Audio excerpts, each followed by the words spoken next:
Hi students, greetings of the day. I hope you guys are all doing good, and I also hope that you guys are giving the best in the examinations which are currently going on. So now why we are coming before you through this video in between the examinations. So let me make it very clear the agenda why we are going to do this video. Why? Because we received a lot of queries from the students regarding they need some proper guidance on how to utilize the time which is available in between the exams. So we are doing this video completely with that intention to provide the guidance to the students how they can effectively utilize the time available between the exams so that they can reap the maximum benefits out of it. So before actually starting this video, let me thank our academic director Prakash sir. So he has given a lot of inputs for the preparation of this strategy for the day before examination. Without his inputs, this strategy preparation documentation would not have been this much effective. So having said that, let us directly proceed ahead. So in this video, as I have told you, I will guide you how to revise auditing and assurance subject on the day before your exam. So if whenever you are going to give your final examination of auditing and assurance, whatever time that is available for you in between the exams, so how to utilize that time effectively, especially I am going to tell you how to revise the auditing and assurance subjects on that day before the examination. So just spend 15 minutes of your valuable time in watching this video, in going through this video, so that we will make you ready so that you can effectively utilize your time of whatever is available, so that you can give your examination in a much better, you can present your exam in a much better manner. So with that intention, we are going to do this video. Please make a note of whatever things we are going to say through this video. So assume that you will be having 25 hours of time available for revising the subject auditing and assurance after you have given your paper 5. This time I am telling after taking care of your personal needs, after taking care of your personal requirements, so after getting enough of rest, you will be having this much amount of time available. So now we should be planning this time how to effectively utilize it. And please make one thing very much sure about it. So you should be utilizing this time not for learning new concepts. This time should be completely utilized only for the revision of the topics which we have already done. Okay, so whatever chapters we have completed preparation that we need to revise, we should not be spending any time on learning the new concepts, particularly during this time available. Now, so having said that, what should be our plan of action? What should be our some basic steps which we need to take care of? So first, follow the sequence which I am going to tell you now. First, prepare the following areas. What are they? See, the fast track material has already been provided for you. If the fast track material has been provided, then first go through the fast track material. Why? Because that will help us to do a quick revision of the entire subject in a less amount of time. So first, if fast track material is available, please go through that fast track material which helps you in very quick revision. Then go through the RTP of that attempt which you are going to write the exam. For example, if you are going to write for December 21 attempt, go through the RTP which has been released for the December 21 attempt. Once we are done with that, then go through MTPs of the attempt for which you are going to the exam, for which you are going to give the examination. For that attempt, whatever MTPs are released, go through that MTPs also. And finally, the most important thing is guess questions. Guess questions are very important. We have taken a lot of effort in preparing our guess questions. It's not just we have given the questions whatever comes to our mind. We have done a very much research, very much analysis of the past few attempts, and after that we have seen this lot of probabilities. We have analyzed lot of probabilities, and then we have given this guess questions which has high chance of coming in the examination. So even you might go through our past guess questions and exam question papers. Even we have done analysis also. Every attempt we are getting sizable amount of marks from these guess questions. So please don't ignore these guess questions. This should be our top priority. Why? Because these guess questions are given by us after doing a lot of research. So we have done a lot of scientific research, that is, we have did an analysis of the past few years attempts, and then we have given this guess questions. So please don't ignore it. Please complete the guess questions first. Now let us come to order of preparation. So we have so many chapters as a part of our syllabus. Now, which chapter should be covered first, which chapter should be covered later? So now I am going to give you some instructions regarding the priority of the preparation. First thing, in each and every chapter, we have divided the concepts into three categories. First priority, second priority, and third priority. First priority concepts are those kind of concepts which have a very high chance of getting tested in the examination. So this should be your top priority area. First, you should be concentrating on first priority items in all the chapters. So once we are done with the first priority items, then we have to go to second priority items, which are also having a good chance for getting tested in the examination. So first, our priority should be to complete first priority items in all the chapters. Once we are done with that, complete second priority topics in all the chapters. Once we are also done with that, then go to the third priority items in all the chapters. So this should be our order of preparation. Now, and even let us come to each and every chapter, which are first priority, second priority, and third priority. Here we have given the sequence for the chapters. Please follow this sequence only. Don't go by the order of our material. Please go by the order which I am telling you here. So like if you could see, first company audit, then nature, objective, and scope of audit. So like that, I have given the sequence of the chapters here.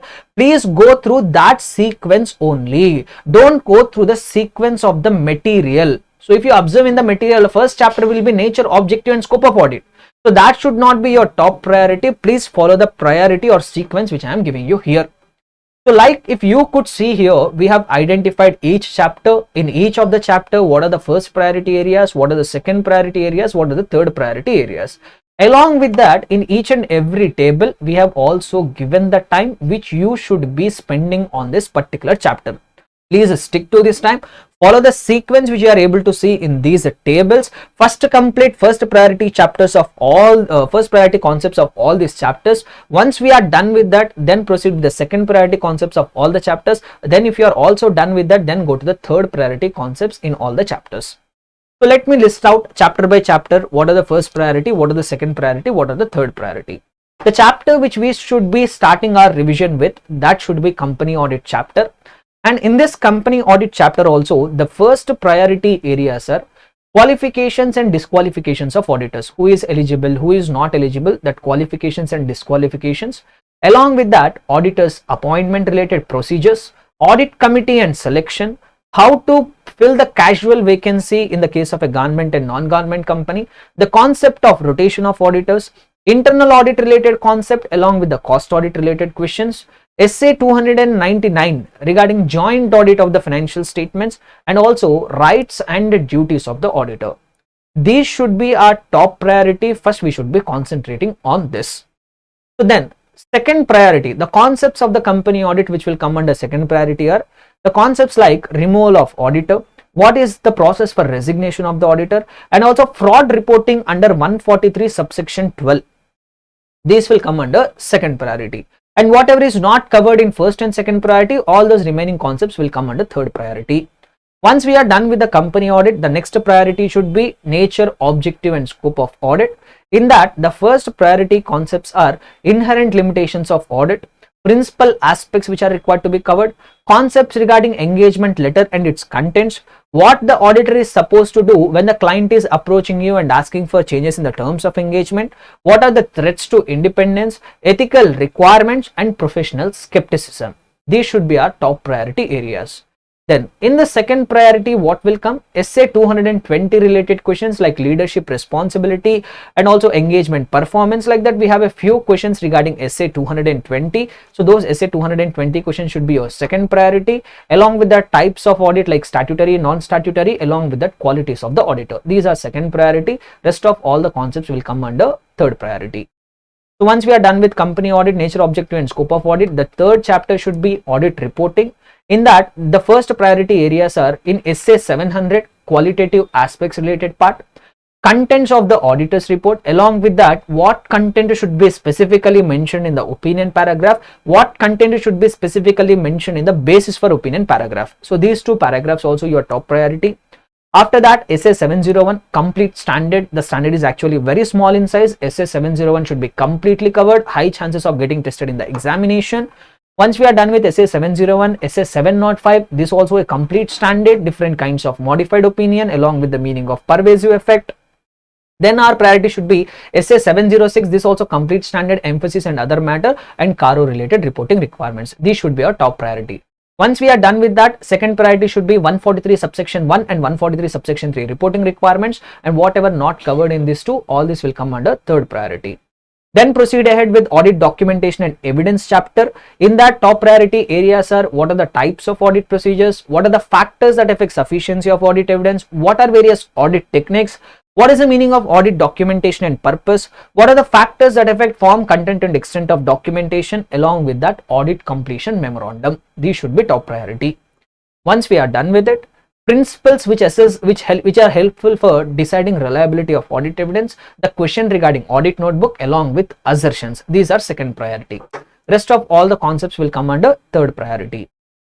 Then next priority should be standards on auditing chapter.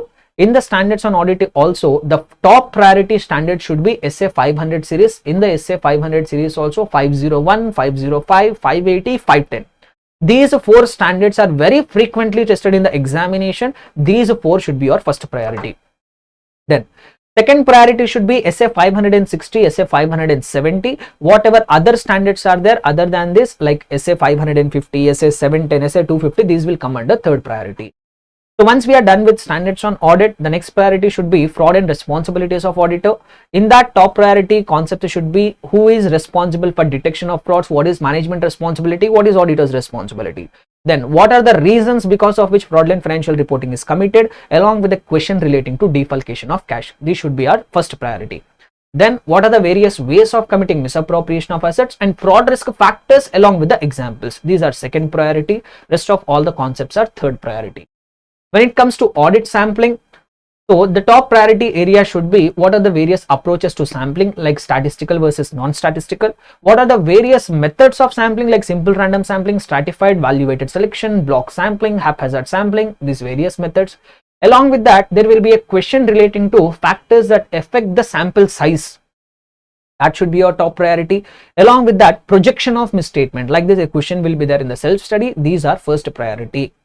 After this, the second priority should be factors that affect the extent of sampling plan, along with two questions, so what is sampling risk and non-sampling risk and how it is going to impact the audit. So these should be second priority.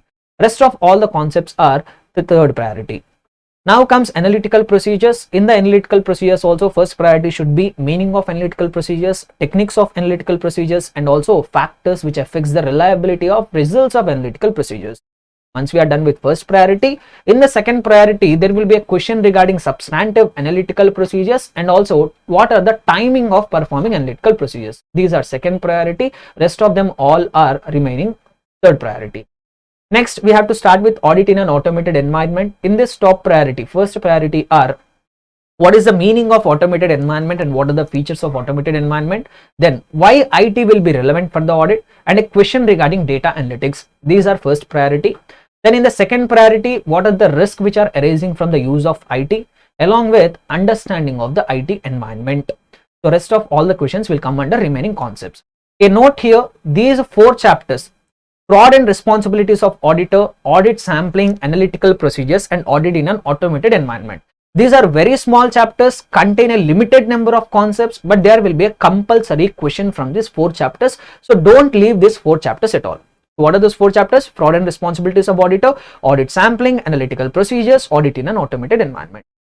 So once we are done, then proceed ahead with audit of banks. In that first priority, special NPA norms. So like special items, we have accounts regularized near balance sheet date, erosion in the value of security. Regarding these special items, what should be NPA norms? How to conduct audit of a drawing power? What are the various modes of creation of security like mortgage, pledge, hypothecation, etc.? What should be discussed in the engagement team discussions? How to conduct audit of advances of a bank? And what are the reporting requirements by the auditor of a bank? So once we are done with that, next we have audit of incomes, how to conduct audit of various incomes of a bank and how to conduct audit of expenses. Rest of all the concepts will come under third priority. Then we have the next two chapters, audit of items of financial statements, audit of various entities. These two chapters in the recent examinations, they are getting a lot of attention. Somewhere close to 12 to 16 marks are getting tested from this both chapters put together.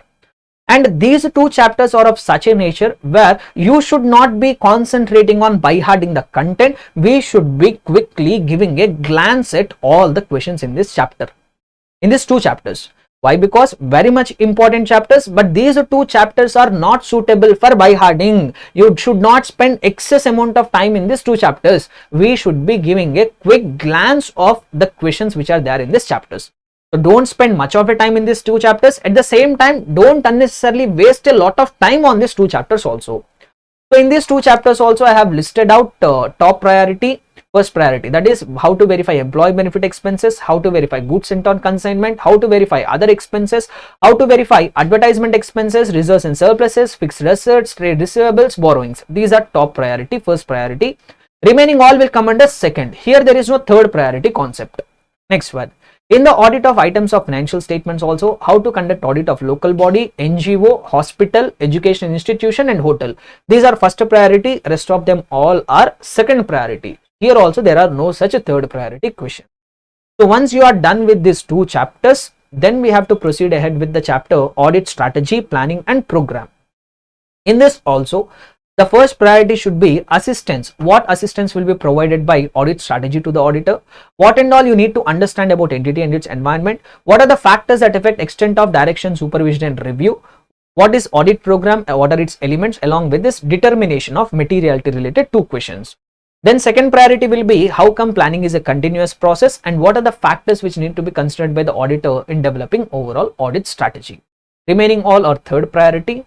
Once we are done with it, then proceed at the end, at the close to the examination, that means close to the exam time, you should revise this chapter risk assessment and internal control. So in this also, top priority should be audit risk and its components, or what are risk assessment procedures in light of SA 315, what are internal controls and its objectives, what methods are available for evaluation, inherent limitations of internal controls along with internal financial controls. Then second priority, by understanding an entity is a continuous and dynamic process, what factors will affect in deciding which controls are relevant, which controls are not relevant, along with that test of controls. Remaining all are third priority. Then take up government audit and cooperative societies audit. These two are not that important chapters, keep them at the end. In the government audit also, the top priority should be how to conduct audit of government expenditure, what do you mean by proprietary audit, what do you mean by performance audit, and what are the powers of C&AG in case of government company.